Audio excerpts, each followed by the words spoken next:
우리나라에 개신교가 전파된 경위를 잠깐 말씀을 드립니다.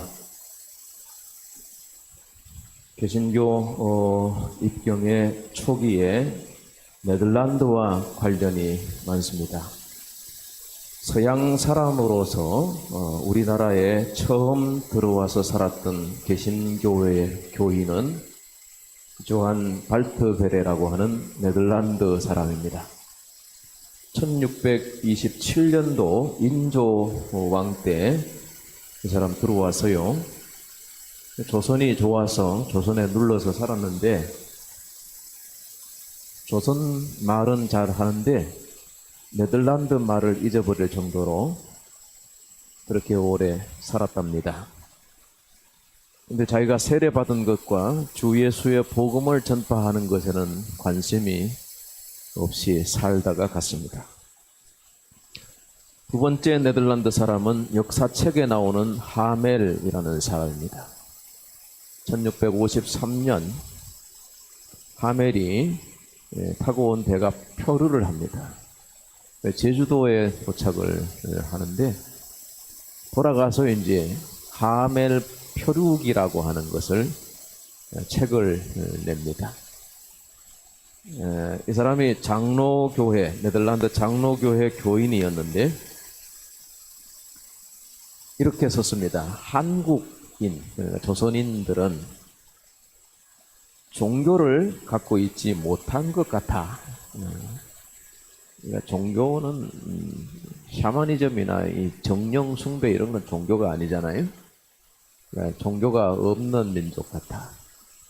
근데 천주교 사화들이 또 있었고 그랬으니까 한국에서 종교인들이 겪는 것은 노예보다 못하다 이렇게 썼습니다. 그런데 제주도가 너무 좋아요. 그래서 여기다가 물류기지를 만들면 좋겠다. 그러나 만약에 그렇지 못한다면 여기다가 선교기지를 만들면 좋겠다. 이렇게 한국 땅에 대해서 아주 또 선교의 여지를 이렇게 열어둔 그런 글을 남기죠. 세 번째 네덜란드 사람은 비출라프입니다.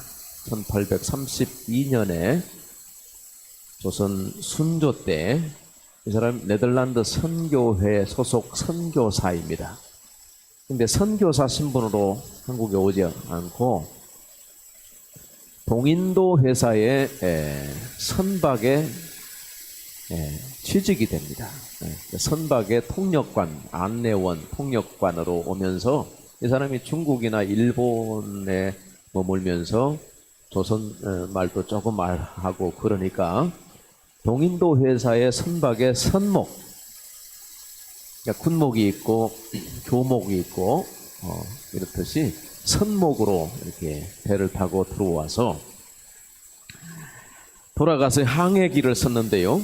거기 이렇게 썼습니다. 가난한 나라고 자연을 가꾸지 못하는 나라. 굉장히 더러웠던 것 같습니다. 그래서 이 나라가 복음과 진리의 말씀에 의해서 부해지기를 기도한다. 주께서 작정하신 날이 되면 반드시 열매를 맺게 될 것이다. 굉장히 제대로 선교사인 거죠. 선교사 신분으로 다른 역할을 했기 때문에 적극적으로 전도하고 그러지를 못했지만 한문 성경을 많이 가져와서 조선 사람 만나면 한문 성경을 나눠주고 가신 거예요.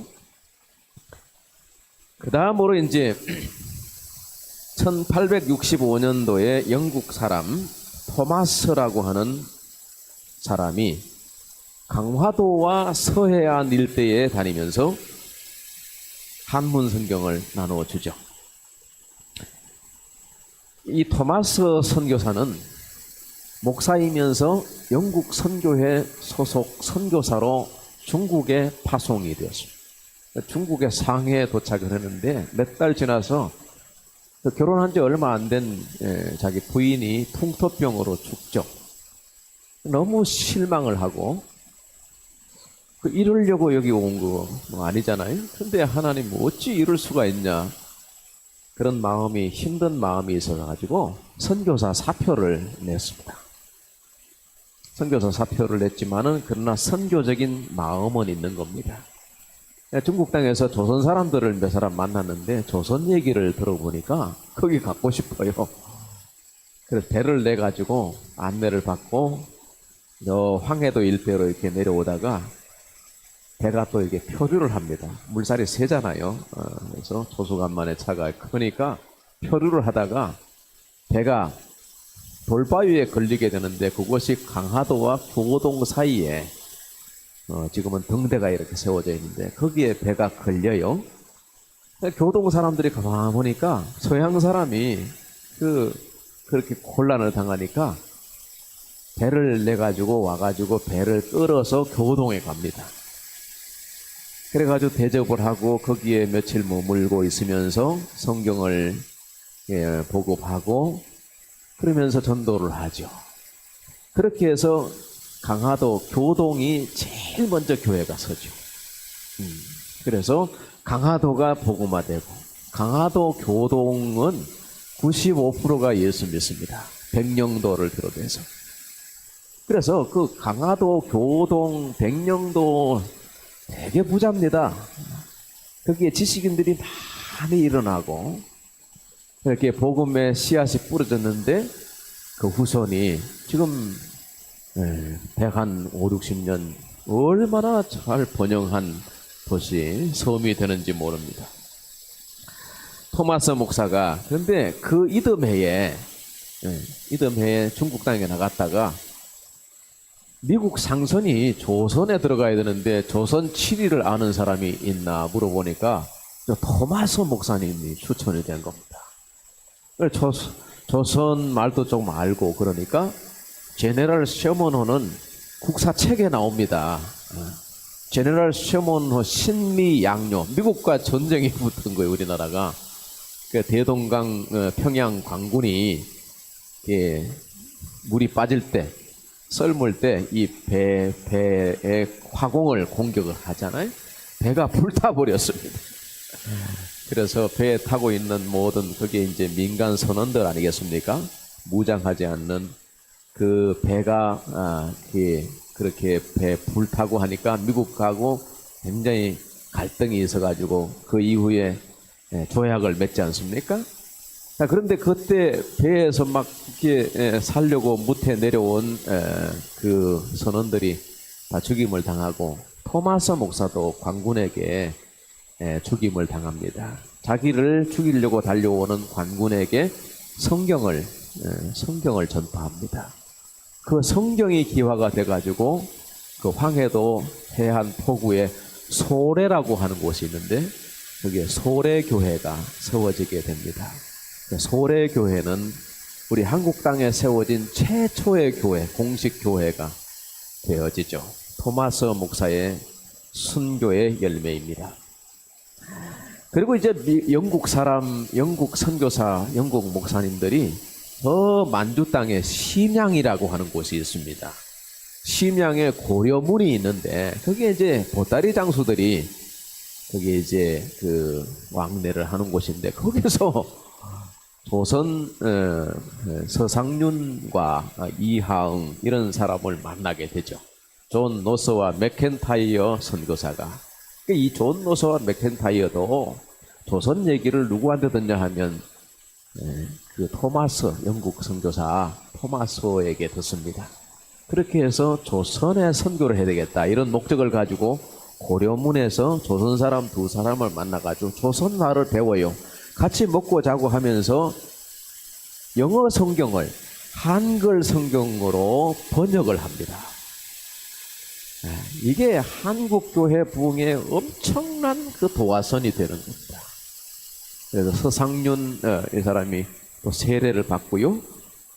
최초의 그 한국의 남한 땅에 세워진 교회가 뭡니까? 세문안 교회.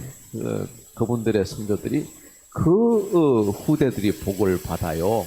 지금 3, 4대 이렇게 5대 이렇게 내려오는데 저도 그 후손 중에 장로님 한 분하고 신학 공부를 같이 했는데 그 집이 얼마나 복을 받았는지. 그렇게 영국 선교사들이 2명, 3명 우리 초기 교회, 한국 교회 설립에 있어서 큰 기여를 합니다. 그 다음에 이제 우리가 빚을 진 나라가 미국입니다. 미국 장로회 선교사로서 한국에 최초에 들어온 선교사는 호레이스 알렌 선교사입니다. 이 사람은 목사이면 선교사인데 의사거든요. 근데 선교사로 처음으로 오지 않고 이 사람은 미국 공사에 소속 의사입니다. 그러니까 주치인 거죠. 미국 직원들을 돌보기 위해서 함께 파견한 의사인 겁니다. 근데 이 사람이 선교사이기 때문에 선교 마인드가 있는 거예요. 그래서 조선 땅에 와서 초기에 이제 수고를 참 많이 하는데 고종의 누굽니까? 고종의 주치의가 되죠. 그래서 고종이 힘들 때 위로하고, 이후에 들어오는 미국 선교사들이 고종이 러시아하고 일본 그 사이에, 청나라 사이에서 어디 운신할 수 없을 때 선교사들이 지켜줍니다. 선교사들이 막 미국에 편지를 보내서 그런데 일본이 그 편지를 또 갈취하고 압박을 하고 고난을 참 많이 당하는데, 고종의 불침번을 선교사들이 둘씩 밤에 잠을 못 주무시고, 그렇게 힘든 격동기에 미국 선교사들이 조선의 궁궐을 지키고 그랬는데, 알렌 선교사는 광해원이나 이런 그 아주 우리 한국의 이 의료 사업에 큰 기틀을 놓지요. 자, 그렇게 해서 한국의 선교의 필요성을 미국 본부에다가 편지를 보내고 해서 공식 선교사가 들어온 게 1885년 4월 5일 인천 제물포 항으로, 그날 아침이 부활주일의 아침인데 일본 세모노코세키에서 선교사들이 거기에 기착을 했다가 같은 배로 이렇게 한국 땅의 제물포에 주일 아침에 내리는데, 감리교 선교사 아펜셀르는 결혼을 했어요. 부부가 왔어요. 그 다음에 장로교 선교사는 여러분 아시듯이 언더우드 선교사가 총각으로 왔어요. 그래서 이 역사적인 거잖아요. 조선 땅의 공식 선교사로는 이제 감리교와 장로교 처음 왔는데 배에서 누가 먼저 내릴 거인가? 역사적인. 그래서 테이프를 껐는데 일화가 있습니다. 그래서 어떤 사람들은 손을 잡고 다 같이 하나 둘 셋 해가지고 내렸다는 일화가 있고, 또 정통한 얘기에 의하면 그래도 레이디 퍼스트잖아요. 언더우드가 아펜셀러 부부에게 양보를 했다고 하는 얘기가 있습니다. 그렇게 해서 감리교와 장로교가 같은 날에 선교사가 들어오죠. 그 다음에 이제 19세기 말 20세기 초까지 미국, 캐나다, 호주 등 이런 나라에서 많은 선교사들이 이 땅에 들어오게 됩니다. 그들이 이 땅에 와서 3일 만에 죽은 사람도 있고요. 아이들이 그냥 풍토병에 죽은 사람. 그 선교사들의 일대기, 일화들은 더 양화진에 가면 선교사의 묘역이 있습니다. 여기 가서 보면 참 은혜가 있습니다. 하늘의 미랄이 땅에 떨어져서 죽음의 많은 열매를 맺은 것이 한국교회 역사고 한국의 오늘의 번영의 이유가 된 것입니다. 자, 이렇게 교단, 나라 별로 선교사들이 오니까 어떤 문제가 생깁니까? 서로 도시에, 서울에서 활동하고 싶은 생각이 들지 않습니까? 그래서 가장 먼저 언더우드와 아펜셀러가 감리교와 장로교가 그밖에 없을 때 구역을 나눕니다. 선교 구역을 나누는데, 감리교에다가 우리 장로교가 서울을 양보하죠. 그래서 감리교 본부는 서울에 있습니다. 지금 감리교 본부는 저 광화문 내거리에서 이렇게 오다 보면 시청 쪽으로 오다 보면 우측편에 동아 빌딩이 그게 감리교 본부 빌딩입니다. 자, 장로교는 어디로 가느냐 하면 그 당시에 제2의 도시가 이북 평양에 있습니다. 평양에다가 장로교 본부를 세우고 거기에 많은 교회를 세우고 기독교 학교를 설립하고 병원을 세우고 그런 그 예수님의 치유 또 가르침 또 선포 이 세 가지 사역을 이렇게 선교사들이 와서 이 땅에서 행사하게 되죠. 자, 이렇게 이제 구역을 정했는데 그 다음에 장로교 선교사들이 캐나다에서도 오고 미국 북장로교에서도 계속 오고 미국 남장로교회 소속 선교사도 오고 그 다음에 호주 장로교회 선교사도 오고 이렇게 되다 보니까 또 전국을 이렇게 나눠요. 미국 북장로교는 평안도, 황해도, 경상북도로 정하고 미국 남장로교회는 전라도와 충청도로 정하고 호주 장로교는 경상남도로 정하고 캐나다 장로교회는 함경도로 정하게 되죠. 자, 이렇게 해서 장로교가 크게 번성하게 전국적인 그 교단이 되는 1차 계기가 되어집니다. 한국교회 대부흥운동은 1907년으로 꼽습니다. 선교사들이 내한한 지 뭐 한 20여 년 가까이 지났는데 조선 땅이 그때 그 주변 열강들의 각축장이 되지 않습니까? 일제 대륙 정복 야욕이 점점 가시화되는 환경에서 이 민생들이 너무너무 힘든 겁니다. 그래서 교회로 모여들게 되지요.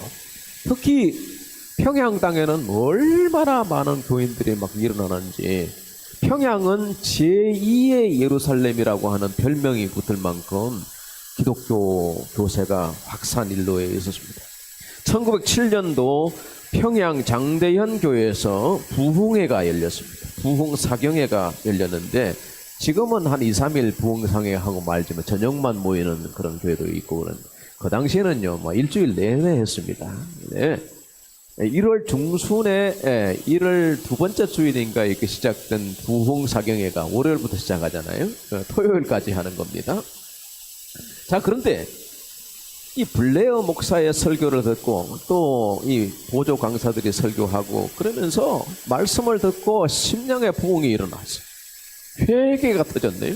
뭐 도적이 깡패가 막 회개 잡아가 대굴대굴 구르고 그러니까 막 부흥의 성령의 은혜가 임해서 놀라운 역사가 일어나는 겁니다. 지옥문이 열릴 정도로 지옥문이 열렸다고 할 정도로 사람들이 자기 죄를 고백하고 뭐 축첩을 하고 뭐 사기 돈을 또 착취하고 이런 거 다 길선주 목사는 자기 친구의 그 부인 미망인의 돈을 맡아줬는데 그걸 얼마를 이렇게 감춰온 거예요. 그러니까 이 길선주 그 평양신학교 1기 졸업생이 길선주 목사가 그 새벽 설교를 하면서 이 간증을 한 거예요. 회개를 한 거예요. 목사님이 회개하니까 백성들도 성도들도 회개하고 이렇게 해서 한 주간 계획했던 이 부흥사경회가 그 다음 주에 또 한 주간 또 열렸습니다. 그래서 뭐 평양 일대는 물론이고 그러니까 마이크, 육성 이것도 없는 상태에서 본당은 가득하고요. 바깥에 거적을 깔고 거기에서 설교를 창문으로 이렇게 듣는 겁니다. 1월 중순에 평양은 얼마나 춥습니까? 그래도 그 복음의 열정으로 성도들이 회개하고 기도하고 하나님께서 그 부흥의 은혜를 주셔서 참여한 모든 사람들이 자기 고향으로 돌아가서 교회가 부흥하고 철로가 연결된 경부 철로 저 호남까지 목포까지 부산까지 교회가 막 파급되는데 계속해서 부흥회가 이루어진 역사가 있습니다. 이렇게 해서 한국교회가 부흥의 불길이 일어났습니다. 자, 그 해가 이제 1907년도 1월 달인데 1907년 9월 달에는 평양에서 교단 총회가 열려요. 그래서 동노회를 설립하게 되는데 초대 회장으로 사무엘 마펜 목사가 세워집니다. 노회원으로서는 외국 선교사가 33명, 한국인 장로가 36명 등 해서 78명으로 노회가 구성이 되는데 처음 조선 땅에 노회가 설립. 우리 교회가 소속된 서울 관악 노회는 60개 교회 수가 있거든요. 그리고 목사님 장로님 다 해서 한 350여 명의 회원들이 있는데 처음 노회는 바로 평양에서 이게 이제 우리 한국 개신교 장로교회 총회가 되는 것이죠. 자, 그렇게 해서 동노회를 설립하고 동노회에서 평양신학교 1회 졸업생이 7명이 배출되는데 길성주, 양기창, 이기풍 등등 7명이 되겠습니다. 자, 이 7명의 졸업생들을 노회 석상에서 안수를 해서 처음 목사로 7명을 세우게 됩니다. 그 당시에 교세는 교인들이 전체 학습교인, 세례교인 포함해서 10만 8천여 명, 교회 수는 1022개, 전국의 장로교회만 수만 1022개니까 선교사 내한 22년 만에 얼마나 괄목한 성장을 이루었는지 몰라요? 또 기독교 학교가 402개, 재학생 수가 8,611명. 그러니까 기독교 사학이 그렇게 많았던 겁니다. 그래서 교회를 통해서 많은 전도가 이루어지고 기독교 학교를 통해서 또 많은 병원들을 통해서 병 고치고 교회 오고 말씀을 배우고 학교에서 공부하고 성경을 배우고 그렇게 해서 우리 한국이 기독교화가 되는 것이죠. 1907년도 동노회에서 한 가지 결정한 사항은 평양신학교 1회 졸업생 7명 중에 한 사람을 선교사로 보내자는 결의입니다. 선교사로 보내는데 어디로 보낼 건가? 중국 보내자, 중국 산둥성에 보내자, 어디 보내자 그랬는데 해외가 아니면서 해외 같은 곳이 어디입니까? 제주도입니다. 제주도는 아주 척박한 땅에 복음의 불모지였는데 그래서 이기풍 목사를 따로 세워서 선교사로 파송을 하죠. 그래서 저 황해도 대동강에서 배를 타고 인천에 왔다가 인천에서 목포로 갔다가 목포에서 그 부부가 배를 타고 제주도로 가다가 풍랑 만나서 94일생 여기에서 추자도에 걸립니다. 추자도에 교회가 있고요. 제주도에 가면 이기풍 목사님이 세운 교회가 7, 8개가 있는데 그 교회들이 파급 돼가지고 제주도에 500여 교회가 있는데 350개 교회가 우리 교단 대한예수교 장로의 통합적 교회로 이렇게 문양을 붙이고 목회 활동을 하고 있습니다. 이번 달 9월 28일부터 우리 교단 총회가 일산에서 열리는데 106회기를 맞습니다. 전국 노회 수만 70여 개, 9,400여 개 교회가 있습니다. 교인 수는 200만을 헤아리는 대부흥을 이루었습니다. 감리교도 크게 성장했지만 그러나 한국 교회 최대 장자 교단은 바로 대한예수교 장로회 통합적 교회가 되겠습니다. 이 통합적 교회는 전국 어디에 가도 이렇게 있어요. 왜냐하면 아까 1차적인 원인은 이렇게 많은 영국, 호주, 또 캐나다 이런 데서 장로교회 선교사들이 와서 전국에서 선교했던 이게 원인이고, 두 번째 원인은 6.25 전쟁과 1.4 후퇴예요. 6.25 전쟁 나서는 경황이 없어서 못 내려왔는데 교회 지키다가 순교를 많이 하십니다. 그런데 1.4 후퇴 때는 다 이제 보따리를 삽니다. 여기서는 이제 신앙 활동이 안 된다고 판단하고 이북의 교회들이 남쪽으로 다 내려와서 요소의 이북 교회 이름으로 그대로 이제 옮겨온 거예요.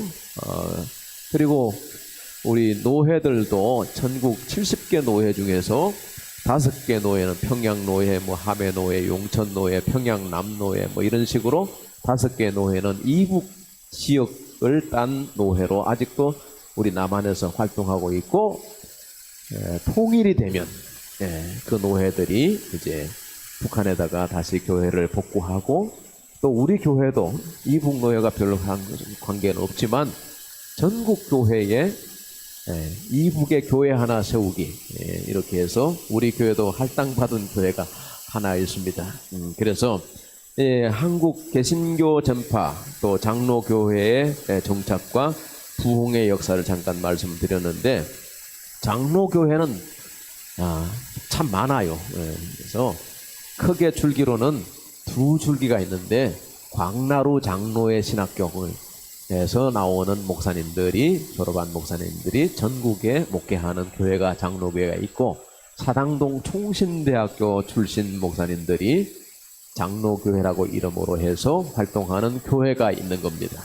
그래서 같은 장로교회인데 그 갈로 열고 통합이라고 하는 표기를 하는 그런 교회가 있고, 또 합동이라고 불리는 교회가 있는 겁니다. 합동교단은 숫자는 우리보다 조금 더 많은 것 같은데 많이 갈라지고 해서 정치적으로 연대해서 묶어놓기 때문에 결집력이 좀 부족합니다. 근데 장자교단의 우리 통합적 교단은 전국의 신학교가 다 이게 통일이 돼 있고 대학원으로 다 묶여져 있고, 그래서 사당동 총신대학과 장로의 신학대학교, 광나루 장로의 신학대학교는 같은 뿌리를 가지고 있는데 평양 신학교입니다. 그래서 평양에 본부가 있었고 평양에 신학교가 있었는데 전쟁통에 다 보따리 사서 남산에 왔다가 대구로 갔다가 다시 이제 복구해서 남산에서 같이 공부를 하다가 1959년도에 교단이 갈라졌습니다.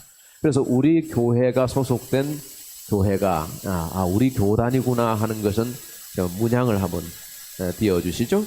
우리 교단의 문양인데 이제 어디를 가든 뭐 경상도를 가든 전라도를 가든 충청도를 가든 요 문양을 쓰게 되어 있습니다. 우리 교회도 앞에 보시면 요 문양이 있지 않습니까? 십자가, 빨간 십자가에 한반도 지도가 약간 이렇게 말려 있죠. 두루마리를 뜻하는 것입니다. 그래서 민족 복음화, 통일 한국 비전을 가지고 있고, 그렇게 해서 전 세계 복음화의 기수가 되자라고 하는 취지가 그 속에 다 포함되어 있는 것입니다.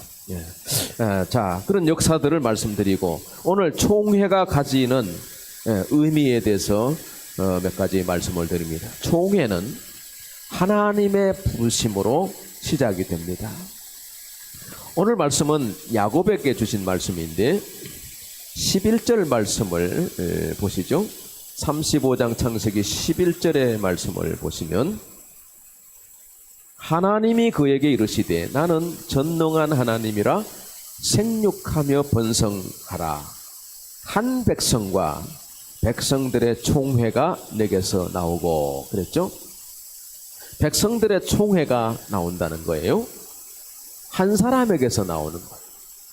아브라함 한 사람을 부르셔서 하나님이 민족을 이루시죠. 나라를 이루시는 거예요. 아브라함과 이삭과 야곱에게 야곱을 불러내셨어요. 아비집을 떠나게 되었고 바단 아람으로 형 에서의 낯을 피해서 그렇게 집을 떠나서 정처 없이 가는 중에 해가 졌고 한 곳에서 이제 돌베개를 하고 누웠는데 거기에 밤에 꿈에 보니까 그 사닥다리가 펼쳐져 있고 하늘 꼭대기에 보호자에 하나님이 계시는 겁니다. 천사가 오르락 내리락 하면서 내가 혼자인 줄 알았는데 하나님이 나와 함께 하시구나. 하나님이 여기 계시구나.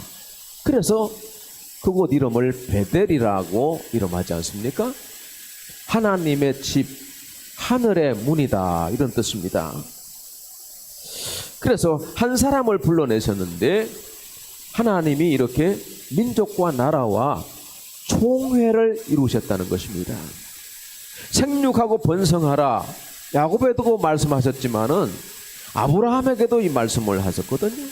창세기 1장 26절에서 28절에 아담과 하와에게 복을 주실 때 생육하고 번성하라, 땅에 충만하라, 이걸 갖다가 시의 복이라고 그랬지 않습니까? 아니, 부부가 결혼했는데 아이가 하나 없어요. 그런데 하나님은 그 부부를 통해서 시의 복을 주시는, 생육 번성 충만하게 되었지 않습니까? 아브라함 한 사람을 불렀는데 아이가 없어요. 75세 65세 부부에게 아이가 없는데 생육 번성 충만하라. 그래서 아브라함은 이 다메섹 엘리에셀을 통해서 번성할 줄 알았어요. 근데 그게 아니고 네 몸에서 날자 씨에 대해서 말씀하셨거든요.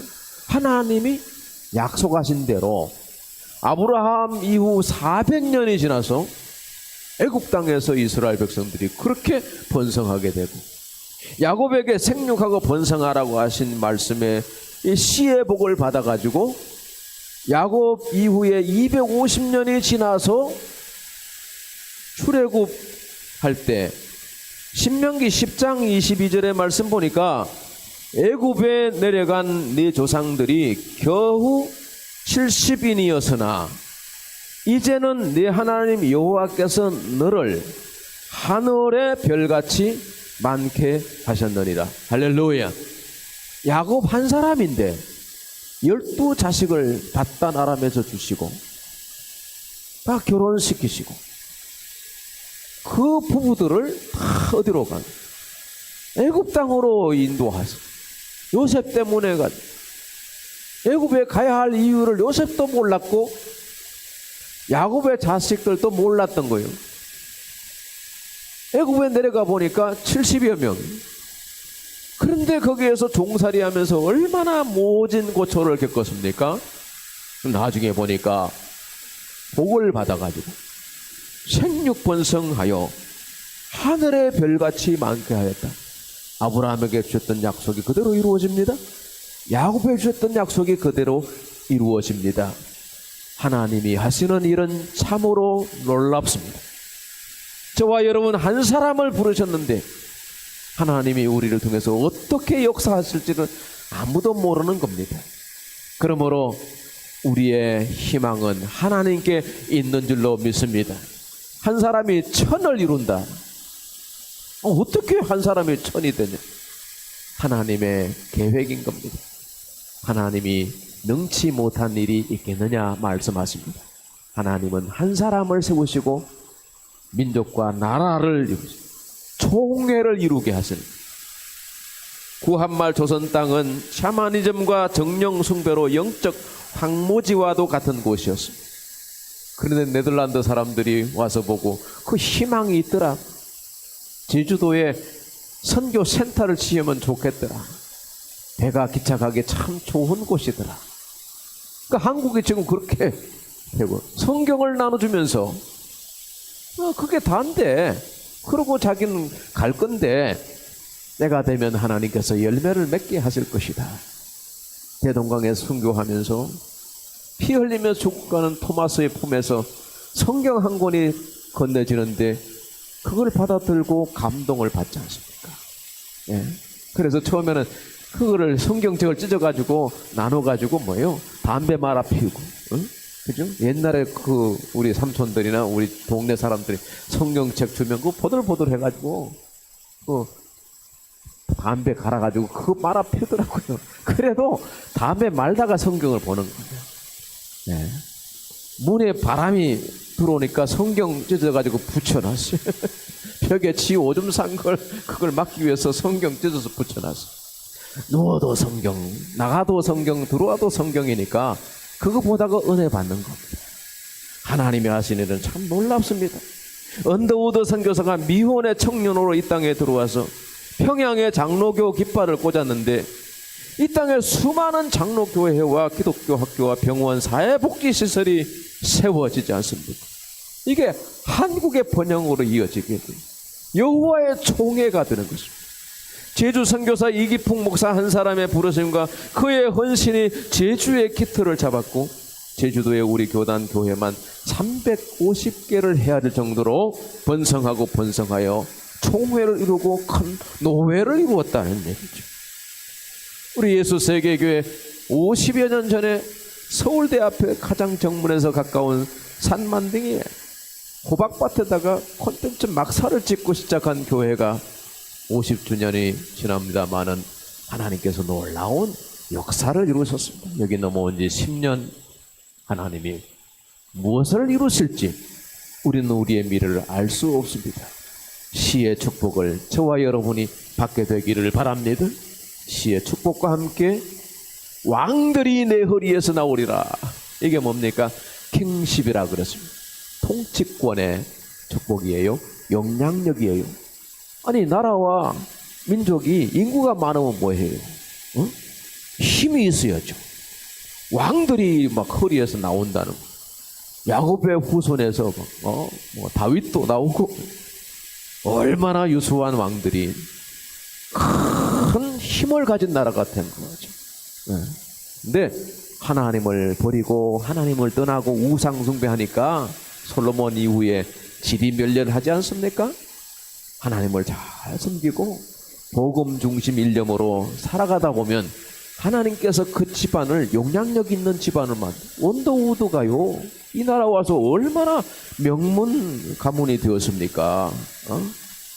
그러니까 민족을 번성케 하는 총회를 이루는데 하나님께서 왕같은 제사장으로 서시는 그 자녀들이 얼마나 잘된지 모릅니다. 여러분, 우리 한국교회 역사 속에 집을 내놓고 땅을 내놓고 건축하고 선교사 후원하고 주의 일에 힘쓰는 가정들을 여러분 한번 보십시오. 얼마나 하나님께서 영향력 있는 가문으로 사람들로 세우신지 몰라요. 그러므로 아브라함과 이삭과 야곱처럼 시의 축복을 받고 통치권의 복을 받는 저와 여러분이 되기를 축복합니다. 총회는 곧 교회입니다. 교회라고 하는 말이 구약 성경에는 카할이라고 표현되어 있는데 여호와의 총회라는 뜻이거든요. 광야에 이스라엘 백성들이 많잖아요. 제사장이 나팔을 더 불면 이스라엘 백성들이 전체 회중이 모여서 이걸 갖다가 카할이라고 하는데 교회라고 하는 개념이죠. 교회는 둘 이상의 모임을 말하죠. 근데 교회 크기는 특정할 수가 없는 겁니다. 전체 하나님 백성들의 모임이 교회인 것입니다. 그래서 교회라고 하는 말이 구약 성경에는 이렇게 총회라고 하는 말로 카할로 표기되었고 신약 성경에 오면 에클레시아라고 표기가 되는데요. 이 에클레시아는 로마 시대에 황제를 대신해서 이렇게 집정관이 다니면서 황제의 측령이나 뭐 이렇게 어떤 목적을 위해서 사람을 모아야 되잖아요. 지금이야 뭐 문자로 보내고 전화로 하고 그러지만은 다 모여야 알 수 있는 거예요. 그래서 회당에서도 모이고 광장에서도 모이고 저작거리에서 모이고 그렇게 모인 그 황제가 불러서 모인 모임을 갖다가 그들끼리 하는 말이 에클레시아라고 하는 거예요. 에클레시아. 자, 근데 예수님이 제자들에게 교회에 대해서 처음 말씀하실 때 베드로의 신앙 고백을 들으시고 예수님 바요나 요나의 아들 시몬아 네가 복이 있도다 그러면서 이 반석 위에 내 교회를 세우리니 말씀하십니다. 마태복음 16장 18절의 말씀이 내 교회라고 하실 때 그 교회라고 하는 용어가 헬라어로 찾아보면 에클레시아고 내 교회라고 했으니까 나의 교회 소유격을 씁니다.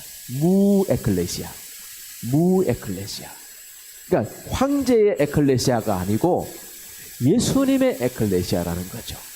예수님이 불러서 모인 모임이라는 거예요. 근데 황제가 불러서 모인 모임은 목적이 뭔지를 몰라요.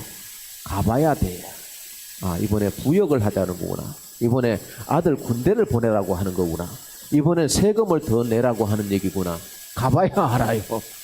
그런데 주님의 에클레시아는 목적이 분명합니다. 하나님을 경배하자는 거예요. 자, 모여서 뭐 하자는 거예요? 예배하자는 거예요. 모여서 뭐 하자는 거예요? 기도하자는 거예요.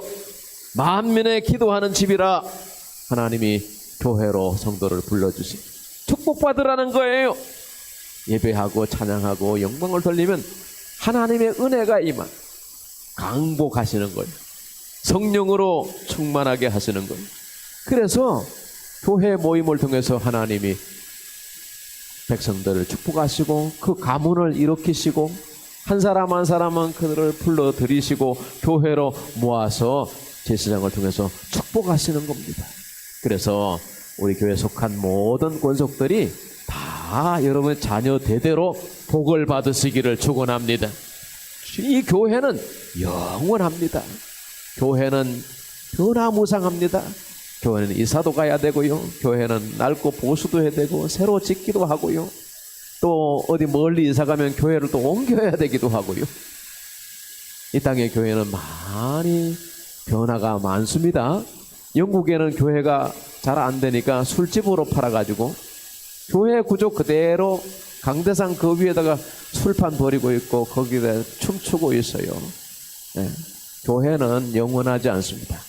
그런데 교회의 매력은 뭐냐 하면 하나님의 뜻이 무엇인가를 분별해서 항상 갱신돼야 해요. 우리의 신앙도 마찬가지.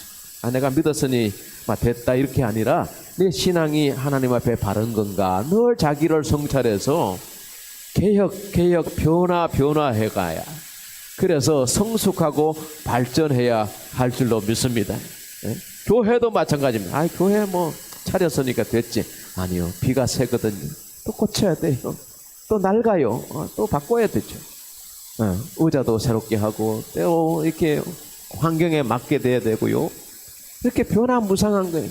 그런 어떤 보이는 어떤 모습만의 변화만 아니라 내면적으로 성도들이 성숙하고 믿음에 튼실하고 사명을 감당하고 더 많이 전도하고 많이 복을 끼치고 영향력을 끼치는 힘 있는 교회가 되어야 되는 거예요. 숫자만 많아진다고 그게 능사는 아니에요. 좋은 교회가 되고 주님이 기뻐하시고 쓰실 만한 교회로 거듭나시고 변화에 잘 대처하고 성숙하고 하나님 앞에 쓰임받는 우리 교회와 여러분 모두가 되기를 축복합니다. 이 교회는 영원하다 그랬죠. 히브리서 12장 말씀 보니까 이러므로 우리에게 구름같이 허다한 증인들이 있다 그랬습니다. 천국까지 이 교회는 영원한 거예요. 지상의 교회는 다 무너지고 없어질지라도 지상의 교회에서 우리는 이제 떠나요. 죽으면 말이죠. 다 묻고 교적도 다 폐기합니다. 그런데 이 교적이 어디로 가요? 천국 총회로 가는 겁니다. 하나님의 나라에 이르게 되는 것입니다. 그러므로 믿음의 주여 온전케 하시는 오직 예수를 바라보자. 그는 보좌 우편에 고난과 역경이 많은 삶을 사셨는데 예수님은 사명 감당하시고 하나님의 보좌 우편에 앉으셨다. 히브리서 12장에 말씀하고 있습니다. 우리도 달려갈 길 다 달리고 사명을 감당하고 지상의 교회를 번성케 하고 꼭 쓰임받는 필요한 사람이 되다가 성숙하고 번영해서 우리가 장차 천국 총회에 들어가게 되는데 계시록 7장 말씀을 한번 띄워보시죠. 자, 앞으로 우리의 비전이 우리가 들어갈 나라인 것입니다. 이후에 시작. 이후에 내가 보니 각 나라와 족속과 백성과 방언에서 아무도 능히 셀 수 없는 큰 무리가 나와 흰옷을 입고 손에 종려 가지를 들고 보좌 앞과 어린 양 앞에 서서 큰 소리로 외쳐 이르되 구원하심이 보좌에 앉으신 우리 하나님과 어린 양에게 있도다 하니 장로 중에 하나가 응답하여 나에게 이르되 이 흰옷 입은 자들이 누구며 또 어디서 왔느냐. 14절 내가 말하기를 내 주여 당신이 아시나이다 하니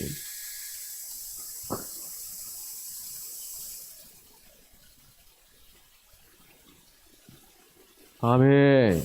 이르되 이는부터 시작. 이는 큰 환난에서 나오는 자들인데 어린 양의 피에 그 옷을 씻어 희게 하였느니라. 아멘. 큰 환난에서 나오는 자들이라 이렇게 되어 있습니다. 이거 누굽니까? 이 흰옷 입은 큰 무리 천국 총회에 들어간 사람들이 그 누구예요? 주님 당신이 아십니다 그랬더니 큰 환난에서 나오는 자들이래요. 우리 성도의 신앙생활은 이 세상은 참 시험과 유혹과 환난이 많습니다.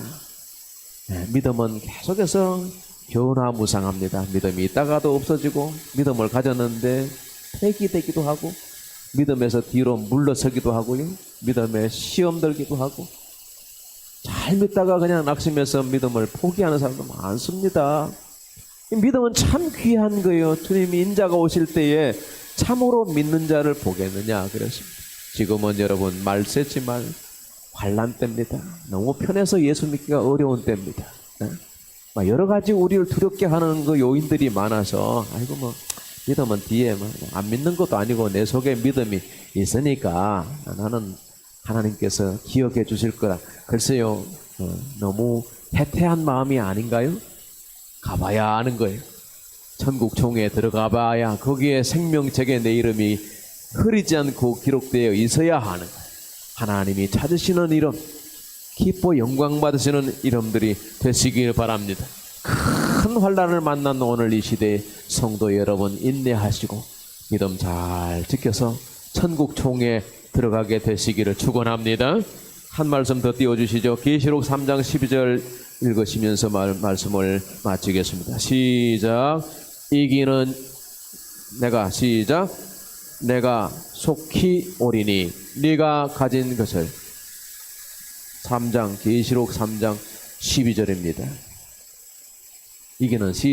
이기는 자는 내 하나님 성전의 기둥이 되게 하리니 그가 결코 다시 나가지 아니하리라.